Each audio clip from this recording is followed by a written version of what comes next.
The Los Angeles Lakers are currently third in the Western Conference, sitting at a record of 6-2.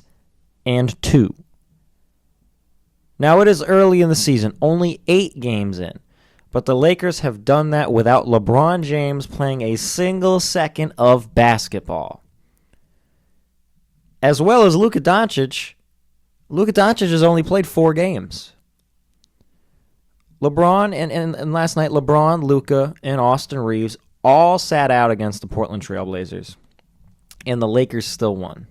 And not only did they win, they looked like a solid basketball team while being absolutely injury-ridden because, you know, they're missing LeBron, Luka, AR didn't play, Gabe Vincent for what, Gabe Vincent can knock down the shot from the three-point range at least a couple times a game. They were missing all of those players against the Portland Trail Blazers, who are much healthier, and they still won. And if you told me when LeBron James was announced he will miss opening night, he will miss the first 2, 3, 4 weeks of the season, when that was announced, if you told me LeBron James would miss all that time and Luka Doncic would only play 4 of the 8 games to start the season, but the Lakers would still be 6-2 in those 8 games, I would have laughed. I'd have been like, no way. No way at all. But despite Luka being in and out of the lineup, despite LeBron James not playing any basketball, the Lakers are still playing great. They're playing great team basketball. They're playing great individual basketball as well, like Austin Reeves dropping 51 points, 11 rebounds, 9 assists, and 2 steals against the Sacramento Kings. Fantastic game. And in the games Luka's played, he's averaging 40+. Last night against the Portland Trail Blazers, Nick Smith Jr. put up 25 points on 10 of 15 shooting. 5 of 6 from the three-point line. I'm going to be completely honest with you. Before I watched that game, I don't know that I ever heard the name Nick Smith. I was like, who is this guy? I had to look him up because I'm watching him play. I said, who is this guy? And then, Rui Hachimura has had some pretty great games. Jake LaRavia has had some pretty great games. And DeAndre Ayton, in particular, has played pretty good. He's played better than I thought he would have. So I wasn't sure how much DeAndre Ayton was going to buy in to the Lakers because DeAndre Ayton's a player, I think he's good, but he's a player where he won't play good if he doesn't care. All right, I've watched DeAndre Ayton give up in playoff games while he was with the Phoenix Suns. When he was with the Portland Trail Blazers, he seemingly did not care at all to play basketball. But so far with the Lakers, I've not really questioned his effort or his attentiveness to the game. Last night against the Blazers, he had 29 points, 10 rebounds, 3 blocks, while shooting almost 75% from the field. Against the Kings, where Austin Reeves had a 50-point near triple-double, DeAndre Ayton was great in the fourth quarter.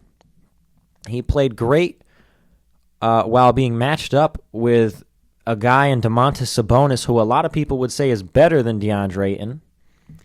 And, back to Austin Reeves, he's playing at an all-star level. 31 points, 5 rebounds, and 9 assists while shooting 49% from the field. Austin Reeves is an undrafted player who has been molded to be the quintessential sidekick for LeBron James, and he's averaging 30+ right now. And currently, he's, 4 out of these 8 games, I guess he's played 7. 4 out of the 7 games he's played this season, he's been the first option on the team. This is a guy who is, he's a third option in theory because you got Luka, you got LeBron. Oh, now Austin Reeves. Well, he's the third option. He's been playing like a first option. which even in the absence of LeBron James and Luka Doncic, I don't think anyone would have expected Austin Reeves to be averaging 30 plus. But once Luka and LeBron are back in the lineup, his numbers will probably go down.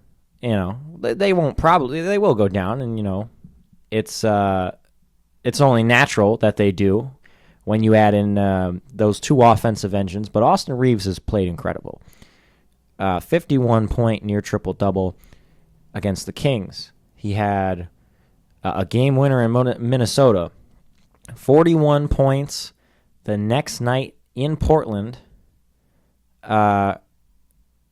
26 and 11 in his last game against Miami. Then, of course, there is the Don, number 77, Luka Doncic, who has only played 4 games.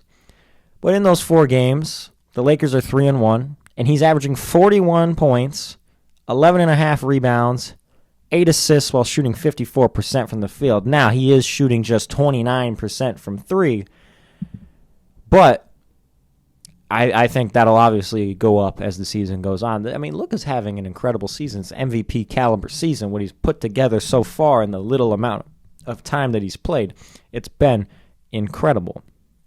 But it's not just his offense that is impressive. And his offense is impressive even for Luka standards. His defense has been pretty good. I'm not going to pretend that he has suddenly turned into Gary Payton, but it's a noticeable improvement with Luka defending. Again, he's not all of a sudden a fantastic defender, but he can hold his own on defense. From what I've seen, he's been able to hold his own. But the best defender on this Lakers squad is Marcus Smart, who has brought the grit and the hustle to this Lakers team more than anybody else. And Marcus Smart's played better than I thought he would. Maybe I just wasn't familiar with his game. Today, I was watching Lakers Blazers from last night, and someone asked me, they're like, why do you watch the full games? Why don't you just watch the highlights? And I'm like, well, the highlights, that's mostly just seeing who scored. Oh, look at this shot. It's just mostly people making shots. It's not what Marcus Smart does. You can't see what Marcus Smart does in a highlight package, in a box score. All right. Like, Marcus Smart's impact is just you can't measure it through box scores, highlight reels. Marcus Smart is getting defensive stops. He's forcing turnovers. He's drawing charges, getting deflections. And, he's just kind of getting in the opposing team's head. And you got to love that. All right. Like, Marcus Smart, he's kind of like the Dylan Brooks of the Lakers. See, I'm a Suns fan, so that's my point of reference right there for the type of player Marcus Smart is. Except, Dylan Brooks is a little bit better on offense, maybe. But Marcus Smart is just, he's in there, and he's being a menace, essentially.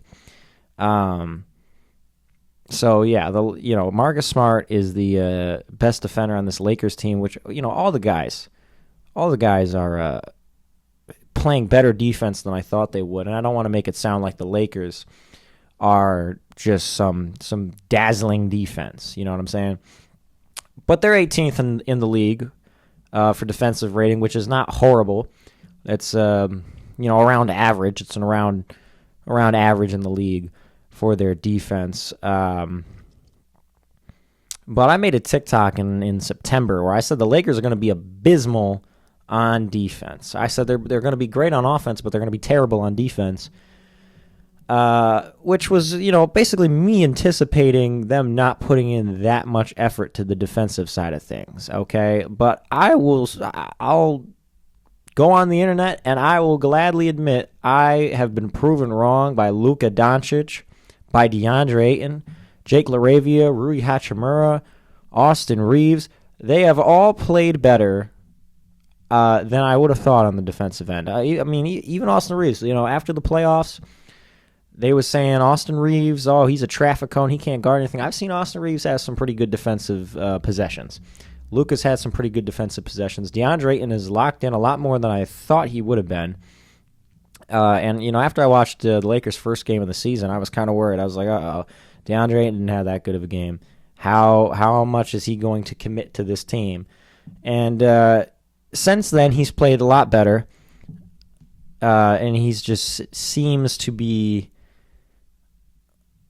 putting in his best effort on both sides of the floor. And again, I've watched this man in the playoffs for my Phoenix Suns not give any effort at all in playoff games. So, it's really good to see. And if the Lakers can continue to grow throughout the season, if they can get their defense from 18 to 10 by the end of the year, they could make a very serious run in the playoffs. All right, they're already. They're seventh in offensive rating. They are seventh in offensive rating, 18th in defensive rating. If they were top 10 in both, they could make a very, very serious run. And they're top 10 in offensive rating without LeBron James having played a single second of basketball this season. All right, so you got to imagine that number, well, maybe it goes up. Maybe the Lakers are a top 10 defense, a top 5 offense. Is a top 5 offense, I think, is probably more achievable than going from 18 to 10.